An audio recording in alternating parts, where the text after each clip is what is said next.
Welcome to another episode of Journeys in Entrepreneurship. Today, we have Dipo Davies, founder of Castle Lifestyle magazine. Dipo is a lawyer, real estate practitioner, and publisher.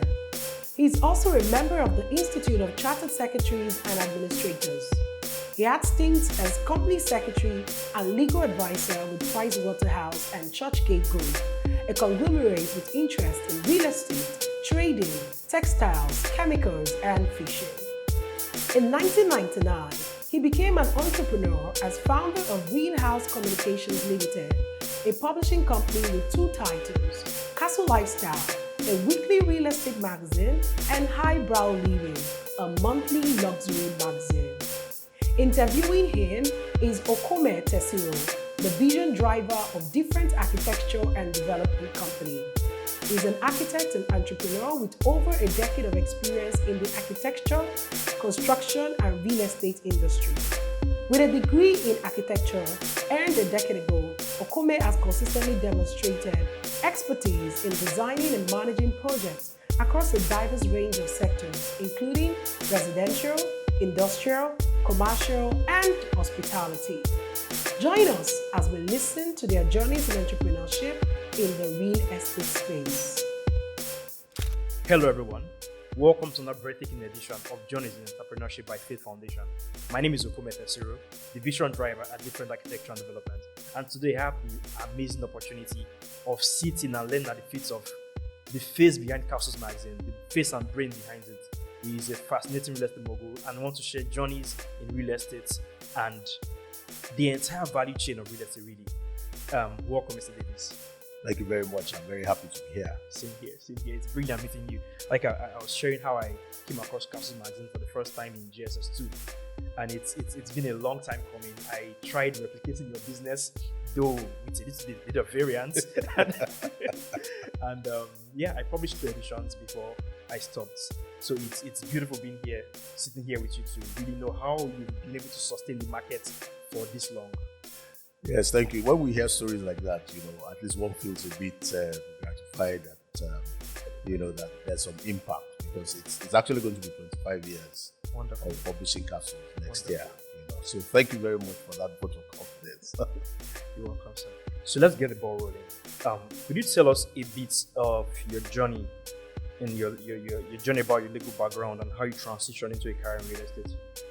Okay, well, my late departed dad was a lawyer. And as a young boy, you see him all dressed up in his bib and his collar and his gown. And, I think I was a bit talkative myself as a young boy. So it was assumed that I would become a lawyer. Take after him. Yes. But he made the biggest mistake of taking me to court when I was 10, 11. And by the time I saw how slow the wheels of justice turned, I knew that I definitely didn't have that. Yes. I definitely didn't have that. Such patience. Patience, right, to see such things through. But I still read law, but I then went into company secretarial practice. That is, to be acting as company secretary to boards. Okay. So I left Pricewaterhouse where I started and then went to Churchgate Group. And at Churchgate Group, I was exposed to quite a number of companies. I sat as secretary on the board of quite a number of companies that were developing properties. The Churchgate Towers, for instance, was one of those that happened when I was there. Right. I then left Churchgate to Stabilini Vicinoni, which is a building construction company. Again, recharging my interest for properties. Exactly, for properties and for real estate. So I then realized that when you were doing real estate, you needed to publicize, you needed to tell the world, this is what I have. And so I thought that was a very good way to get into the real estate business without actually having a full-fledged estate agency firm or estate development firm. And so that's how Castles Lifestyle was born in 1999. Yes. Right. I actually think that was a very brilliant approach, because everything we do in real estate is marketing. So the minute you know how to sell, you own the entire business already, and that's really fascinating. So at what point, what was the pivotal moment so you just talked about being in court with your dad and find out you don't have such patience to go on. But I want to know more about your experience as company secretary and legal advisor, how that really shaped your approach. To entrepreneurship. Well, the truth of the matter was that there was no bright light that went off, so to speak. I know many people may want me to have, a come to Damascus moment. No, what happened was that in my mind's eye, I was actually to go up the corporate ladder, right? I actually had people like Bumi Oni of Cadbury, Gamaliel Onosode as people that I looked up to. So the idea was that I would become, from company secretary, I would become executive director, or maybe end up as MD, and then maybe have a small law firm after I retired. That was the whole plan. But there were some issues in Stabilini, which meant that I had to leave. Right. And quite interestingly, there was before then, I'd never failed any job interview. Every interview I went for, I used to get it. And now I was failing all the job interviews I was going for. All. So I sat down and said, okay, what do I do in the interim? Okay, let me look at what is lacking in the real estate space. The Guardian was the main avenue for adverts and advertisements at that time. And I thought, well, we should be able to do this at a fraction of the cost, right? By removing the whole overheads of the Guardian and so on and so forth. Right. But don't forget that all throughout this point, I didn't realize it. But sitting on the boards of companies like Intercourt, which is a cotton ginnery, Ocean Fisheries, which is a fishing company, Churchgate Nigeria, a trading company, Stabilini Vicinoni, a building development company. So I must have sat on the boards as a company secretary of about 25 companies. So obviously I had built some muscle. I started understanding business without actually knowing that I was imbibing anything. And so when I now had to come up with a business plan, I came up with a business plan on my own because I had the experience over time. I'd listened to audited accounts being presented, I'd seen budgets being done. So I just found out that despite being a lawyer, I had imbibed to come naturally. Exactly. And so I was able to build up the business plan. I showed it to quite a few people who thought maybe somebody else had done it. I said, no, it was my business plan. Right. And so there was that encouragement from them to go for it. If there's any lesson to be learned, I think many people these days discountenance what they learn on their jobs, or they generally look at their jobs as something that they just do just to pass time and earn some money. But I think I even read some research which showed that almost 60% of entrepreneurs that succeed, right, do so off an idea that they learned in employment. Yes. So I tell people that at times you are not actually working for somebody. You might actually be working for yourself if you do that. So exactly. So it was easy for me to transit into business because I've been exposed to business for almost 10 years at the highest level. Okay, so saying this now, would you say having a foundation in business is critical to go into real estate? Because there is something going on currently. I have an experience with someone right now who is running a real estate practice that is basically sinking to the ground. And in my own opinion, I think he's doing that because he doesn't have a foundational understanding of business in general. So he knows about real estate, we buy, we sell, we develop, we have JVs, but he doesn't understand the foundational concepts. Would you think that that's really important? Absolutely. And I think what used to happen before was that real estate, at least when we started it, was almost like just put it out there, people will buy. Remember that at that time, there weren't as many estates. If you took off from Lekki 1 to VGC then, you wouldn't meet any estate along the way. So basically green all through. Basically green. So if you had a good estate, then it was easy to sell. Right. So you might not have understood that it wasn't your business expertise or acumen. It was just exactly. It was just a good market. They said the tide lifts all boats. So everybody was growing up and everything looked all nice and so on. Don't forget at that time, if you bought a house at 10 million, the next year it was 15 million, the year after that was 30 million. So it was very fast. Exactly. Now, it's different. It's a very competitive market. There's a lot of competition, and there's a lot of channels to sell.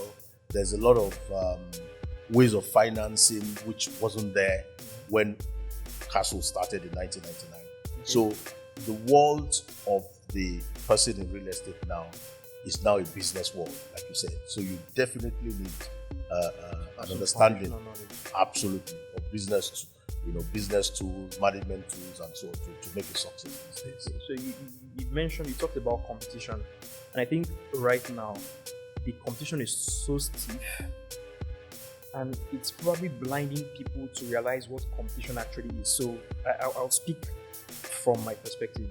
If you drive down from VGC, in fact, from Lekki Phase 1 yes, down to Ibamadesoya, you find all the buildings are looking alike. There is little distinction, and the value is so exorbitant that it doesn't even match the value of the property being offered.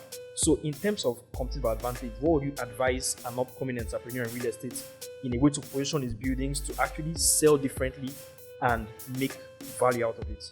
Well, an interesting question. So there are two ways I think you can look at it. One is that maybe those buildings are telling you that that's what the market wants. So if that's what the market wants, and you then decide that you want to do them something a bit more esoteric, you may find out that you may not be able to sell it because they are wondering why you should be building differently. Okay. At the same time, it might also be that the market is forced to accept. Which I think is the particular case we're finding here. Well, you're an architect, so I wouldn't want to say that. I don't want to say that that's what an architect would say, but yes. But I think that what we were taught in businesses, shoot bullets, then shoot cannonball. So don't go and make a whole sea change.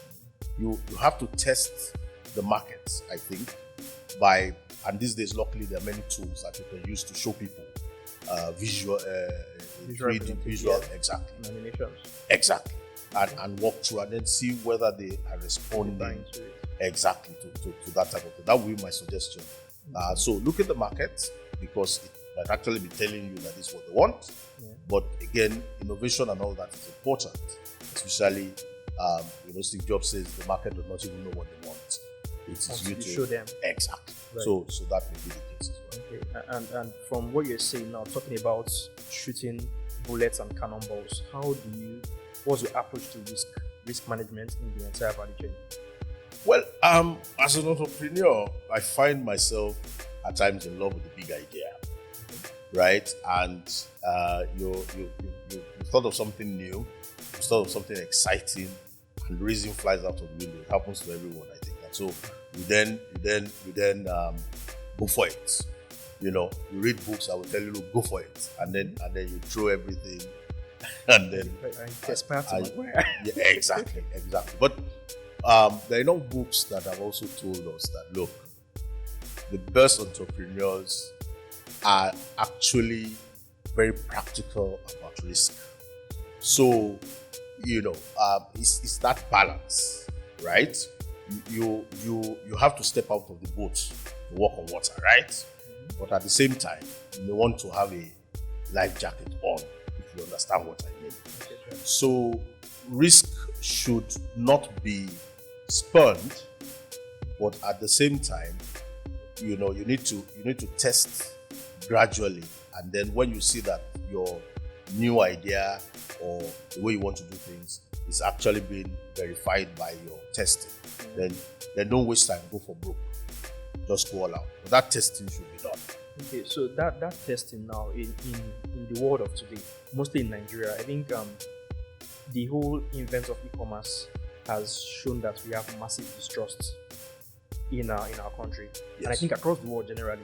So how do you manage this testing and the financial risk involved? I'll give an example. I met someone who had this concept in buildings that he felt would sell. He did a model, shared out animations to people. Everyone felt it was wonderful. Go for it. But at that point, the next thing was, okay, build a show. So people will come and like, okay, we've seen this. Can we see a showroom? can we see a set stage for it? Do you have any stage apartment we can see of this? And he didn't have the finances to do that. So how would you advise someone like that? And how did you manage such financial challenges while you're coming up? Well, you see, the challenge of finance, especially real estate, is that it's a substantial amount of money.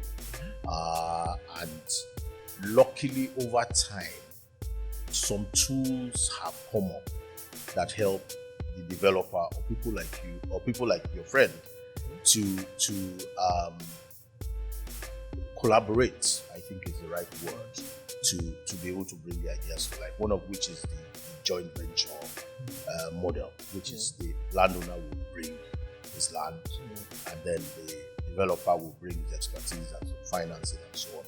I remember that came up when in about 2010 when Dipo Davies was CBN governor, and basically loans to real estate dried up, and so people were able to now swing to the JV model. I think if your friend, the guy with the idea, has enough, how would I say, reputation, he should be able to find backers. But if you can't find backers, then that means that you haven't built up enough reputation in the market. Exactly, in the industry, to be able to get people to trust you. So that means that you probably need to join others in, maybe at a lower level to build and have the clout for it. Exactly. But because, I mean, if you're going to go for 100 million, 200 million one of a project, and you have not done that amount before, it's not likely that you get the backers to do it. Okay. So from what I can hear, you're talking about, you made reference to JVs, and that has a huge pattern into networking. So how would you say networking affects your building finance for projects of this nature? Right. Networking does work, and it's very interesting, the real estate market, because I in some of my development, you actually see people just stop and walk in and ask who is the developer, and you're watching them wondering what is this all about. And by the time you engage them, you find out that they are also in some form of market research of sorts. And so what is that? You see the person leave your site and go to another site and go to another site. Obviously, he's networking and he's meeting the people directly making the decisions. It's a market that requires you to be able to get information instantaneously, and so you should be able to pick your phone and call somebody who would actually know, because again, there's a dearth of data and information. So I'm not sure it's something you can actually do on your own, and so networking is very key. Luckily, there are quite a number of conferences and a lot of get-togethers in the industry. But you can also be bold and just step up to the developer, to the financier. Most people are happy. Yes, most people are happy to listen and to engage. Okay. So what other financial strategies would you think or skills do you feel are relevant to building a successful real estate business? It's the whole spectrum, really. Because even if you are talking about marketing, the marketing costs vis-a-vis the returns from the investment in marketing, so to speak. So is it adverts? Is it social media? Is it websites? You have to be able to calculate, right? If I invest in this channel, what returns do I get?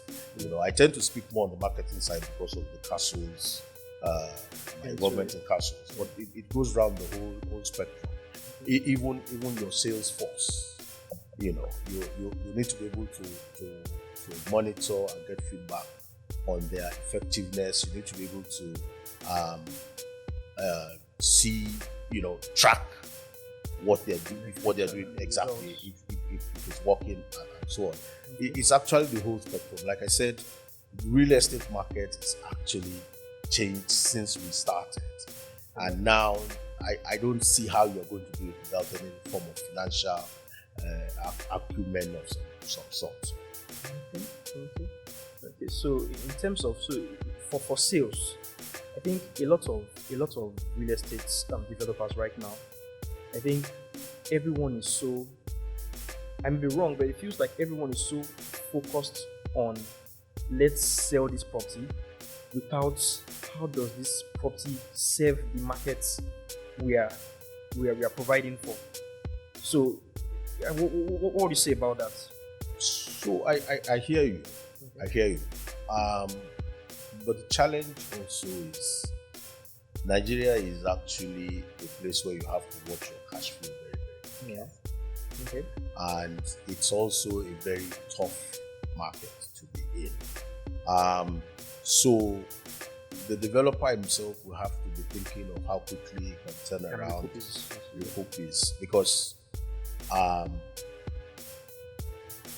if something was, say, trying to sell it 10 million, right?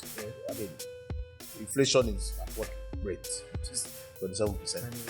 I mean, the forex, just in forex terms, it's possible that he's lost money with it sitting there. So there are those very tough challenges that he has to face. And don't forget that when he started out, right, cement might have been at X cost, this might have been at Y cost, and this is where we are now.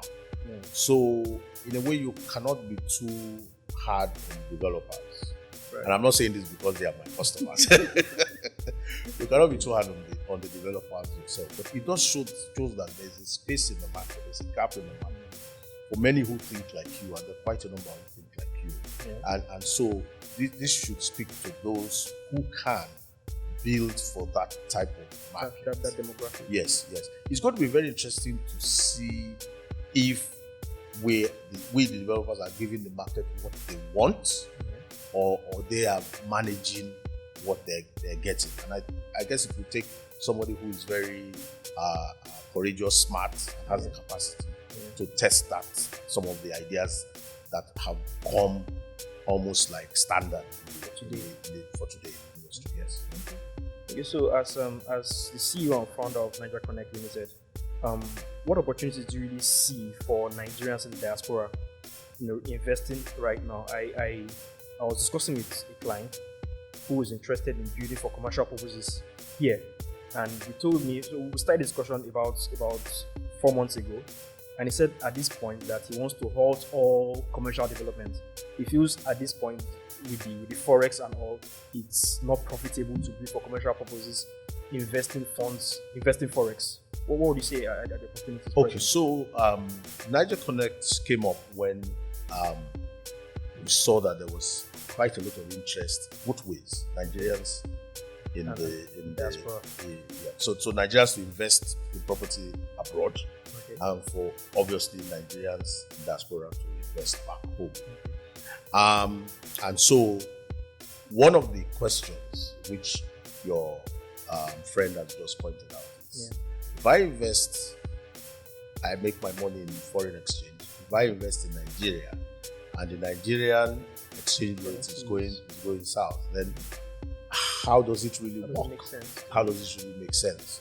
And we did a bit of we did a table at one point in time. We looked at Magodo, Lekki Phase 1, Ikeja, GRA, and various places. I said, if you bought in 2017, right, which is I believe 6 years ago, what was the value then, right? And what's the value today, both in pound sterling, because I was speaking to an audience in the UK. And what was interesting was that if you invested in land, just land, the values, you still made a fairly good return, right, on land in the government reserved areas. Where the government reserved areas. So Lekki 1, Magodo, Ikeja, GRA kept their value in terms of what it was land. The challenge was if you built, if the houses didn't seem to keep as much value as land did. But obviously, houses would also get you rental income. So it does require a bit of math taking, but I mean, you're doing some math. But the currency risk is very real. The currency risk is very real. Having said that, Nigerian real estate is also very, very, very, very, very, very lucrative if you do it the right way. Like for instance, you're talking about the commercial development now. So what has been happening is that we're finding that the owners of grade A malls, right? They're not saying they're selling. Okay. But they're not saying that they're not selling. Right. Which means basically that, they're not quite happy with the way the returns are coming. But then if you look at supermarkets, standalone supermarkets, I don't want to mention some brands, but you will see the level of footfall and traffic. And you know that people are coming out with bags. If you go to malls, people may be going there to take pictures, may take photographs, or have the odd ice cream. Okay? But if you go to, the supermarket chains, we then have African markets, have bakeries, have food stalls, and then, some have laundry places. So you sort of find out that those places are actually doing very well. Revenue generation. Right. So I think they have positioned for the real market. It may well be that some of these higher grade commercial facilities may be higher than the markets. There may not be enough people in the market, or the people in the market typically go abroad anyway to spend, not here. Right. So, but if you build what the market wants, and I think you've been saying that quite a bit, if you follow the demographics, and it's also difficult because, like I said, there's no data, but if you can get it right, the return is significantly higher. Don't forget that if you leave your pounds or your dollars in the United States or in the UK, historically their interest rates were very low. So for savings was less than 2%. So really, if you wanted your money to work for you, you are better looking at Nigeria. So you don't discount Nigeria completely. You follow, but because in fact, I think there was a time, I think it was Germany, they were going to charge you for having money in your savings account. Yes. Wow. Yeah, because when interest rates were zero, you follow. So there are a lot of things going on. And again, real estate is now no more just buy land and build and so on and so forth. You now really have to, have some financial modeling. You have to really look at what is going on. So I won't write Nigeria off. If you, as someone in diaspora, we now need to market them from their own viewpoints, understanding that there's that currency risk in their heads, and you must be able to show them that in spite as well. Exactly, in spite of all of that, right? It means that whatever you're doing must be able to show this kind of return to maintain the currency risk and give you something on top, right? But if you also know that at best what is getting in the UK is 3%, because if you buy a properly developed property in the UK, which is a typical property on offer, your rental return may be what? 3%, 4%. Here it can be significantly higher as well, but of course you have to factor in the currency risk. So I think it goes again to what we are saying. The guy doing real estate now is no more come and buy. You have to say, come, this is my presentation, and then the person will have no other impulse than to buy. Yeah. For Nigerians on the other side, Nigerians also, because of also trying to safeguard their finances, also will be thinking, okay, look, if I buy something in the UK, if I buy something in the US, at least it's if you look at it vis-a-vis how it's losing value here, it makes sense to do something over there. So Niger Connect tries to be there for both parties. So in terms of that, what would you on Twitter, there are these questions that come up from time to time. When a property is being marketed in Ikoyi, somewhere in Ikoyi, selling for close to 1 billion, and you see a property of that same value abroad. Okay, not in terms of actual value, not financial value. So Yes. it may cost less abroad, but you're getting more. So a lot of people have been asking, why should I not take my 1 billion naira and buy a house close to Beckham in the UK? Why should I come and buy it in Ikoyi where there's flood? How would you approach such a conversation? So, I mean, I get that point very, very clearly. I know someone who's actually left a big house in Nigeria for a small flat. Okay, abroad, yes. And he's saying, look, I'm okay. Okay. But I told him that in the first instance, why were you in that big house?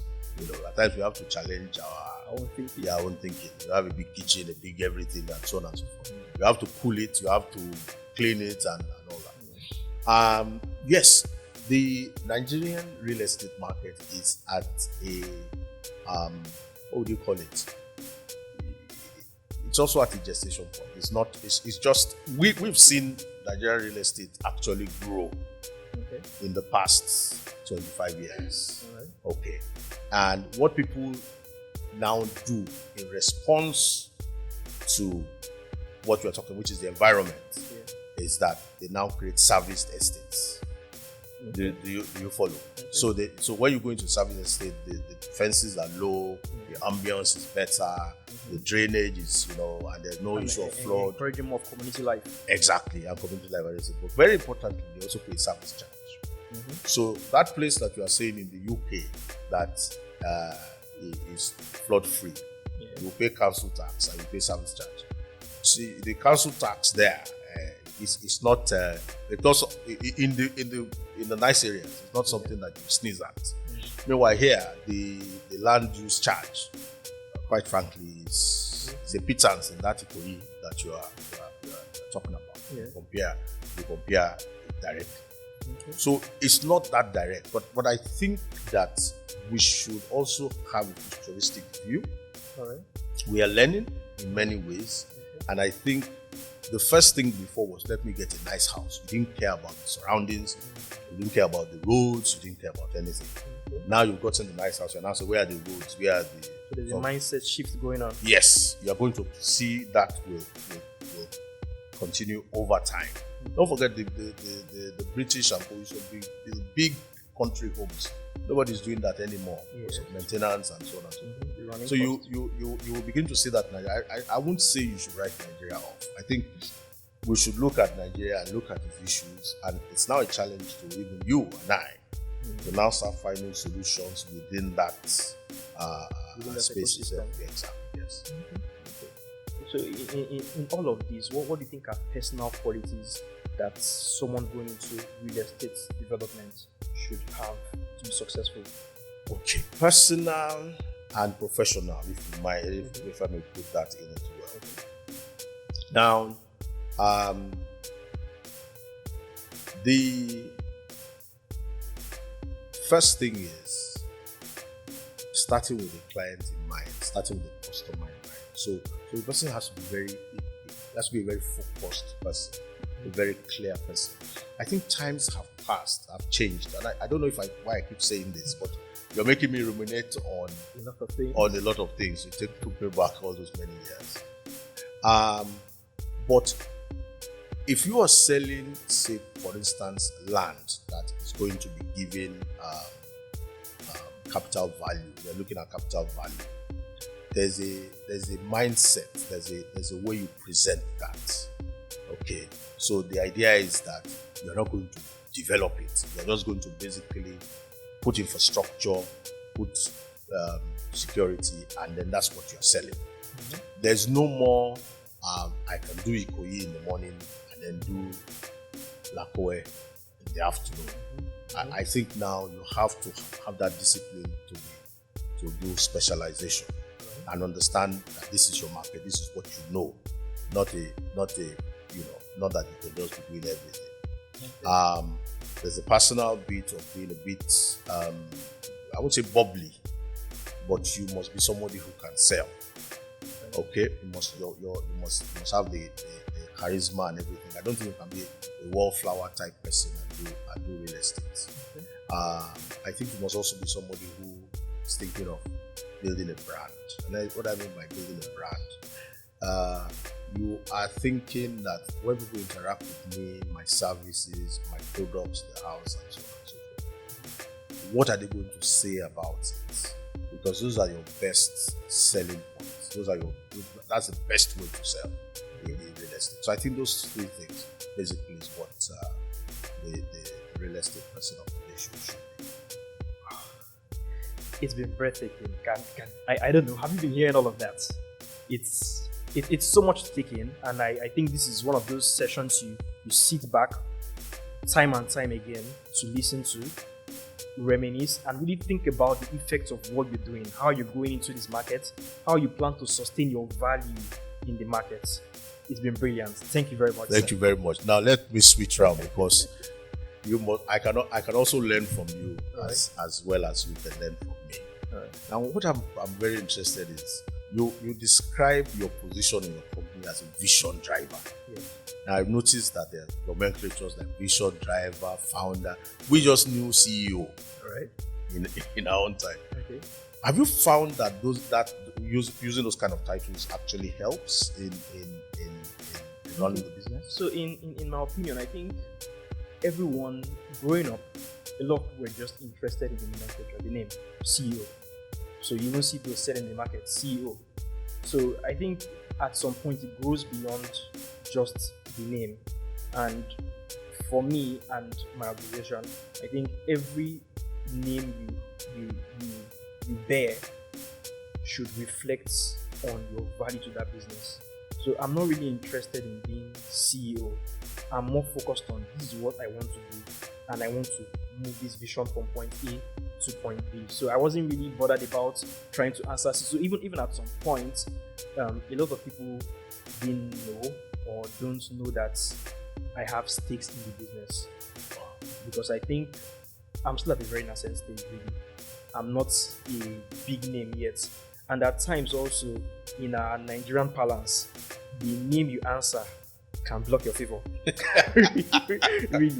So at some point, let's keep it humble, let's grow, and there'll be a time to assume bigger names. Okay, fantastic. It's something that I would think of myself, even as I also transition into the next thing. But how challenging has it been? I noticed that you have, a sort of innovative mindset to real estate. You seem to think, okay, let's do this differently. Yeah. How challenging has it been for you to actually bring forth the vision that you have for real estate in Nigeria? I think it has been extremely challenging. extremely. Because first of all, like you mentioned and referring to Steve Jobs, the market does not always know what they want until you show them. So coming from the perspective of an architect, I come with a design mindset. And I feel every building solves a problem. Right. So before building, you ought to know the challenge of the individual that wants to stay in that place so that your design will reflect his personality. But what we have now, all buildings are general. Everybody's going white, and it must be white. The tiles are the same thing. So when I'm talking to people and I'm thinking of the kind of things I have in mind, yes, who are saying, where can we see? Let's see one. Right. Let's see one. Are we sure the market will buy into this thing we are saying? Are we sure if I put in this money into it, I'll recoup that investment? And even right now, people are not building for the millennials. And that's why even in Lekki, all through Lekki, through VGC, we find a lot of vacant mansions. Right. They are built, but they are vacant. Right. So now some people are beginning to convert those mansions to shared apartments. So coming from that angle, going into that market, a market that is really new in the sense of it's challenging getting the buy-in you need and that financial backing to develop a prototype. Right. But like I said, the trust factor is very low. So I've had I do a bit of furniture designing. I've had people tell me, we've seen this thing, here's your showroom. Let me just come and see this one that you're doing. So now, I have to think of developing personal finances to get in that prototype. And at this point, it's really challenging. And I think a lot of people are facing that same challenge going into real estate, trying to develop things that are different from what everyone knows to be the norm. Yeah. So it's been really challenging. So thank you very much for being here, for sharing this wealth of information with me, and those that will be watching. Thank you so very much for making out time out of your busy schedule to be here. I'm really grateful. And thank you everyone for watching. I think you should watch this time and time again. It's really important you do. Thank you so very much for being there. Thank you for watching this episode of Journeys in Entrepreneurship. This interview was recorded on the 13th of October 2023 at Faith Foundation's office in Lagos, Nigeria. We look forward to hearing about your aha moments in the comment section below.